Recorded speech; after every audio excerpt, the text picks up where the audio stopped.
everybody, I've got a quick message for soap makers out there. I was having a hard time finding vegetable shortening during COVID, and it was a very important part of some of my formulations because it provided bulk and it had preservatives in it and things, or antioxidants in the oil already, which kind of boosted the shelf life of my products. But then I couldn't get any, so I reformulated with canola and other inexpensive oils, which then of course turned around and doubled in price. The reason I'm showing you this all vegetable shortenings is I just want to show you what can happen. I've never seen this before, and I had some complaints about a few batches of my soap that I had to replace, and I couldn't figure out what had gone wrong. Now, when I made the soap, the shortening was fine, and it's fairly fresh shortening. I only buy as much as I need for the orders that I've got.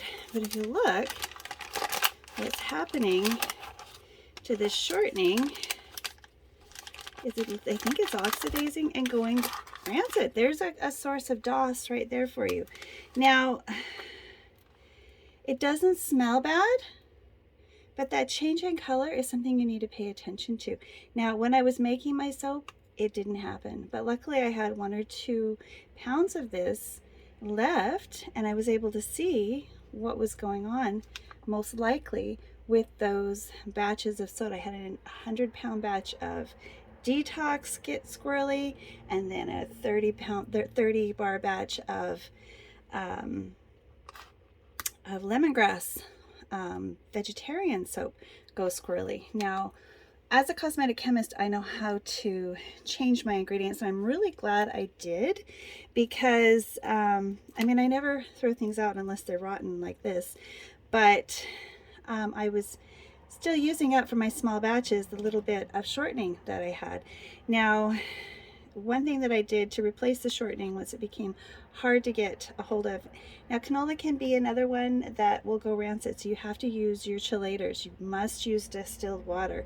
You have to mix it well, and you cannot over superfat.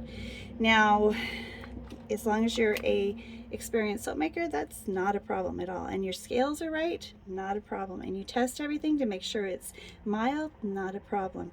But this kind of stuff can sneak up even on the most seasoned soap maker, so just be careful and know that some of these brands aren't as good as these no names.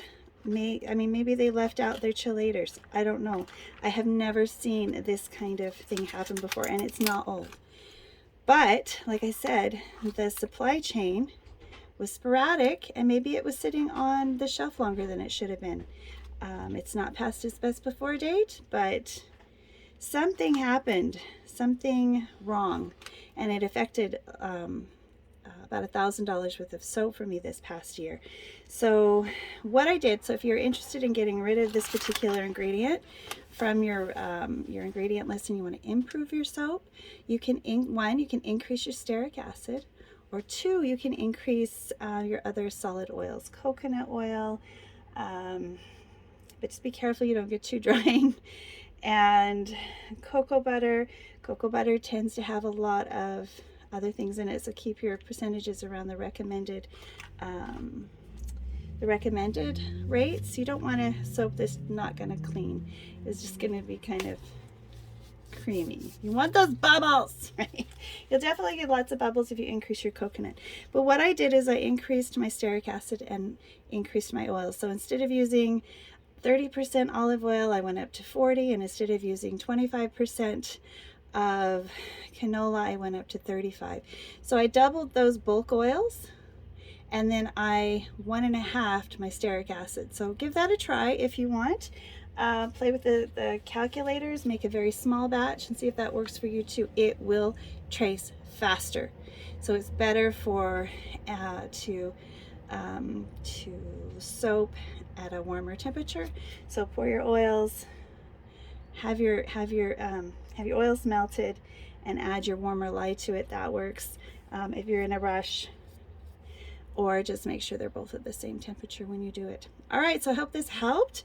Any of you that maybe you're struggling, can't figure out what's going on, there are batches of no-name shortenings out there that are suspicious and maybe causing you some problems too.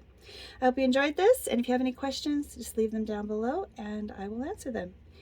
Bye for now.